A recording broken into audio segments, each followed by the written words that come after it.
Today I will talk about various observational constraints.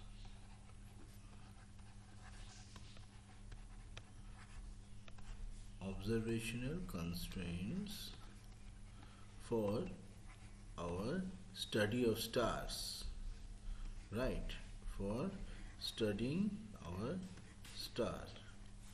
Now, the fundamental properties of a star, of course, this includes the mass m, which is sometimes expressed in terms of solar mass. Now it is written like this, and its value is, you see, 1.99 into 10 to the power 33 gram. The next one is radius r.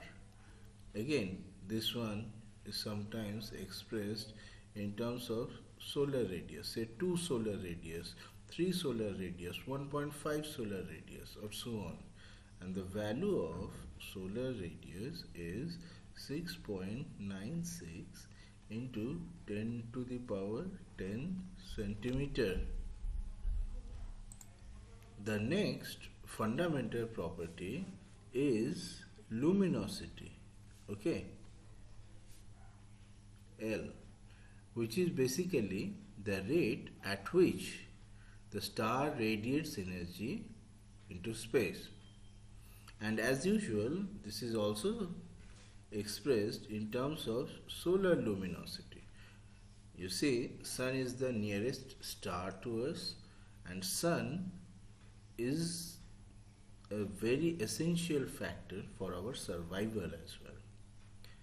And since we can measure most of these properties for our Sun, so we will explain most of the features of the stars while comparing with our Sun. Now the value of solar luminosity is, you say, 3.84 into 10 to the power 33 erg per second.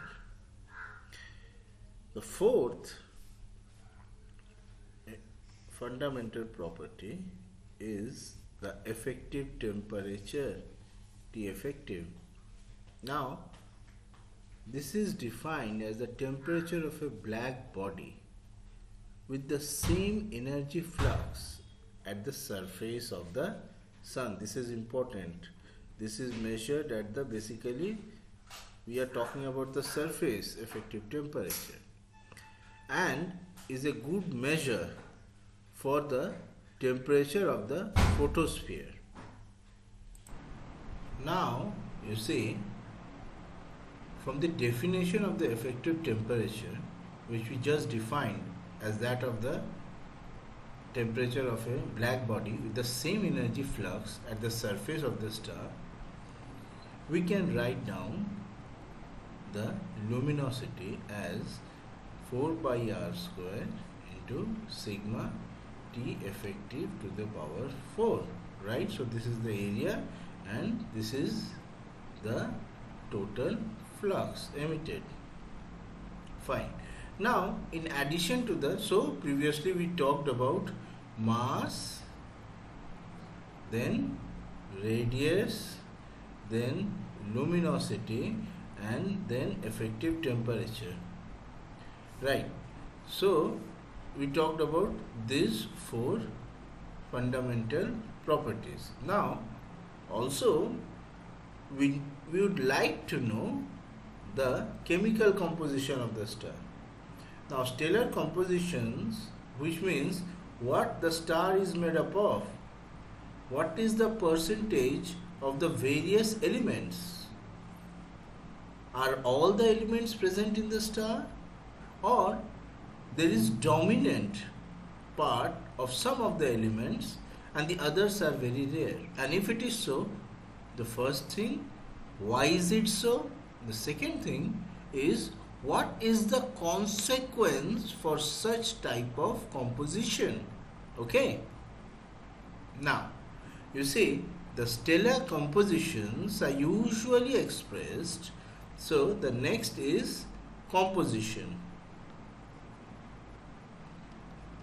Now, the stellar compositions, as I was saying, are usually expressed as mass fractions, xi, where I denotes a certain element. Now, it is found that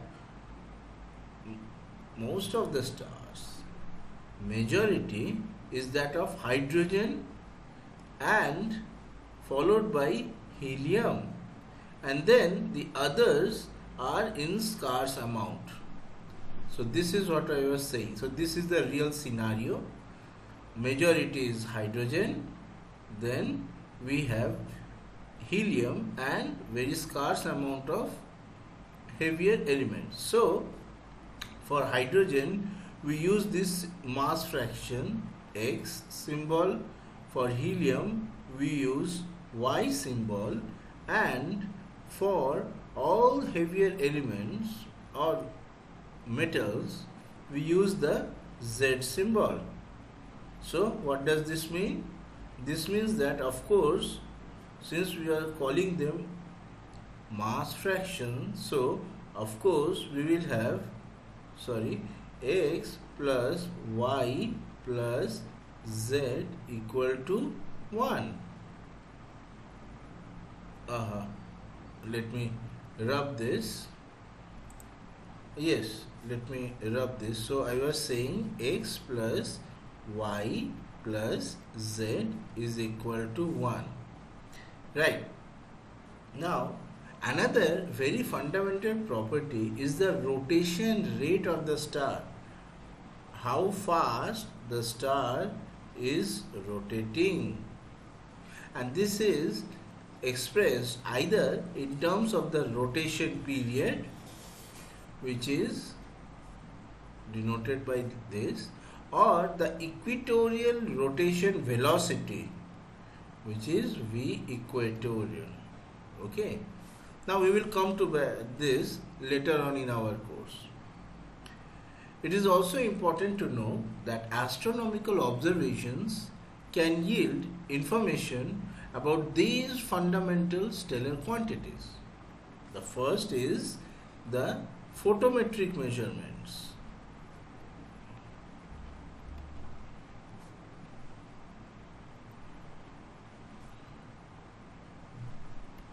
Now, these measurements yield the apparent brightness of a star, which is basically the energy flux received on Earth and in different wavelength bands. These are usually expressed as magnitudes, sometimes B, V or I. Now flux ratios or color indices are B minus V, V minus I, etc. These give a measure of the effective temperature using a theoretical stellar atmospheric models or empirical relations. Of course, we do have to apply bolometric corrections which depend on the effective temperature, and as a result we yield the apparent bolometric flux, which is noted like this. Now these terms which I have mentioned, I will talk to you in details about this in our course. Okay. You see, in some cases the distance d of a star from us, it is possible also to measure this from parallax, and the Hipparcos satellite, as an example, has measured parallaxes with 1 milliarc accuracy for more than 10 to the power 5 stars.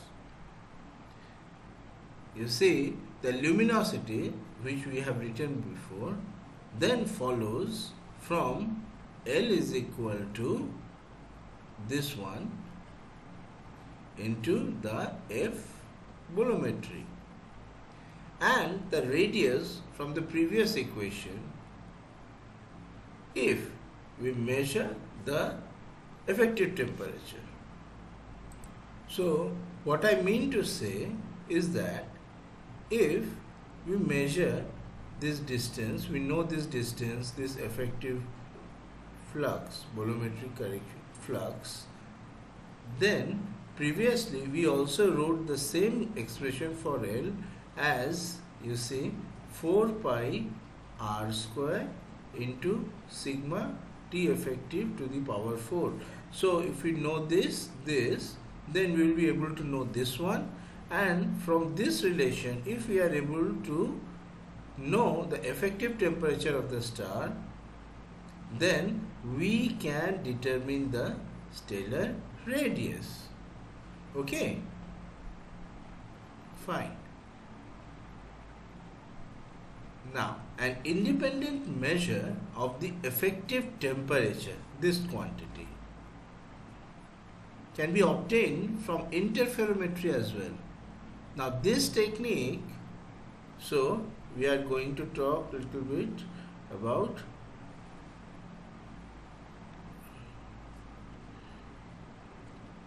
interferometry. Now, this technique yields the angular diameter of a star if it is sufficiently extended on the sky.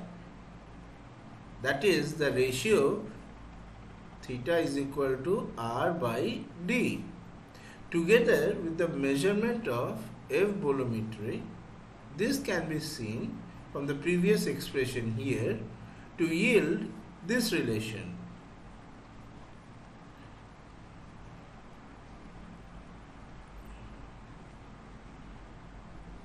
Now this technique, this relation and this way of working, this technique is applied to red giants and supergiants. If the distance is also known, then we can directly measure the radius. So we were all talking about measuring these two particular quantities here. Now you see, spectroscopy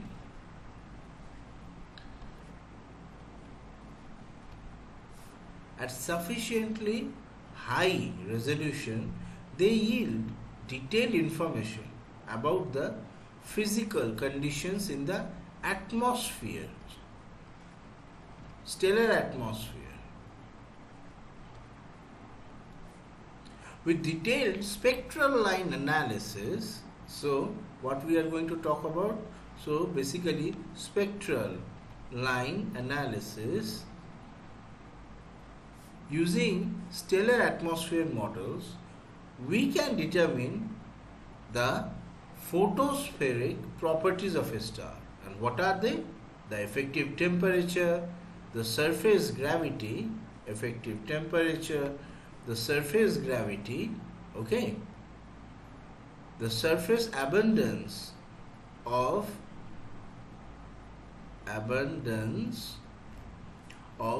various elements, and also a measure of the rotation velocity.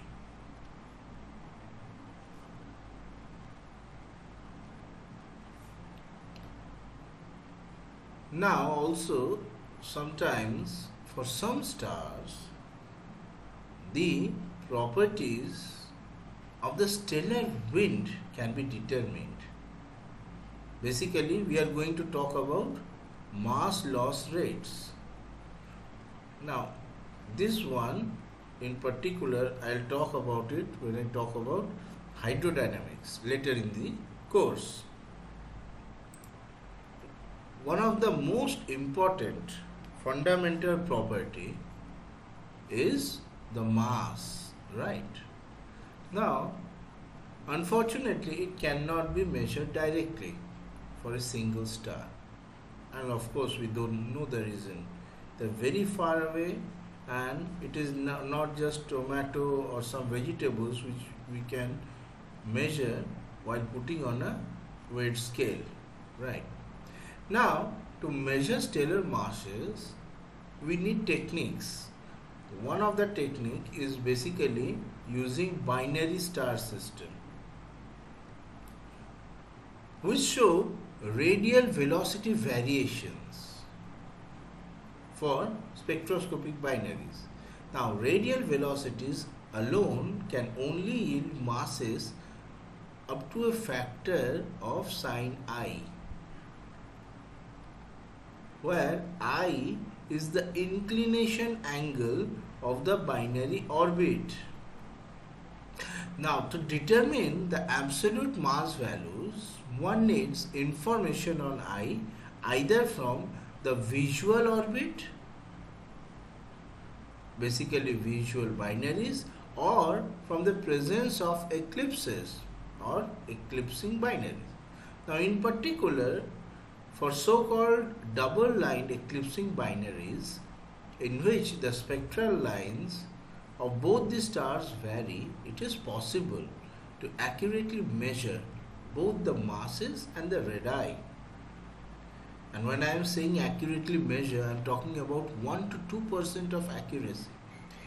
And this can be done by fitting the radial velocity curves and the eclipse light curve together with a photometric or better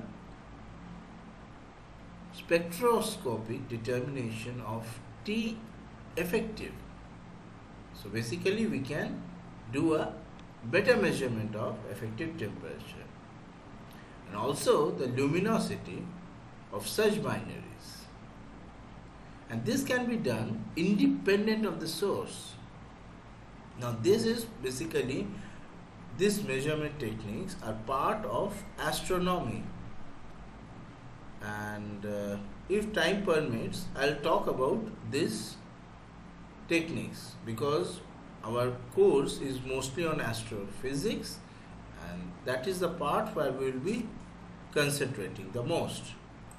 Now you see, all the observed properties which we have mentioned just now are surface properties. So we need a theory of stellar structure to derive the internal properties of the star.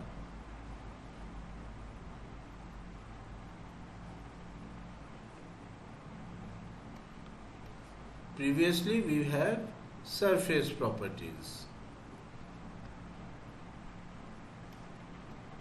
So we talked about this. However, we need something to talk about this as well. Now, there are certain ways of doing this. Okay. Now, what is that? You see, the first is neutrino. The neutrinos. Now, where do they come from? These neutrinos, they escape from this interior without much interaction. And so far, the Sun is the only non-exploding star. This is important. Non-exploding. Okay. Star, only star which hasn't exploded yet. It is not going to explode anyway. And only star from which these neutrinos have been observed. And I am going to talk about this later in the course when I talk about the solar neutrino problem. Now, another very interesting thing which gives us information are the oscillations, or basically stellar seismology. Now, many stars oscillate and their frequency spectrum contains information about the speed of sound waves inside the star and therefore about the interior density and temperature profiles, right? So, density profile, temperature profile. Now, this technique has provided very accurate constraints on detailed structure models for our Sun. And right now, it is being applied to other stars as well. Okay.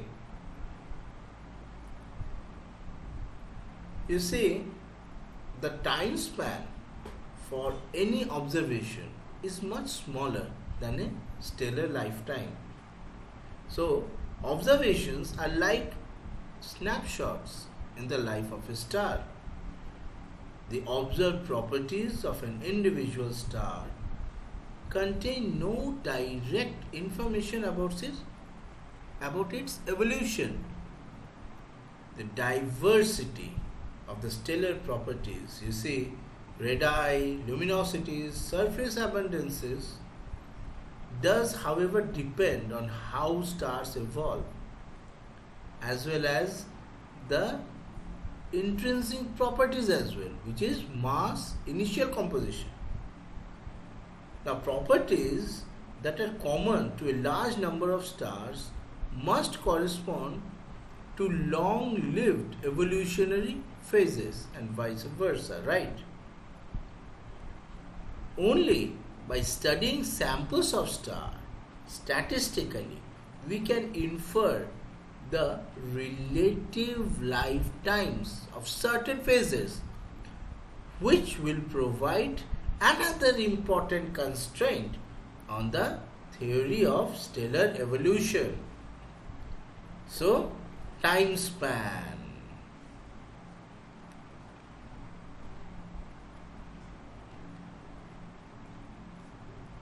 Okay.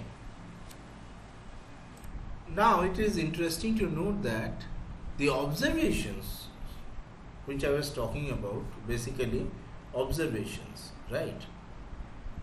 Although they are snapshots, but still for certain samples, observations for samples of stars,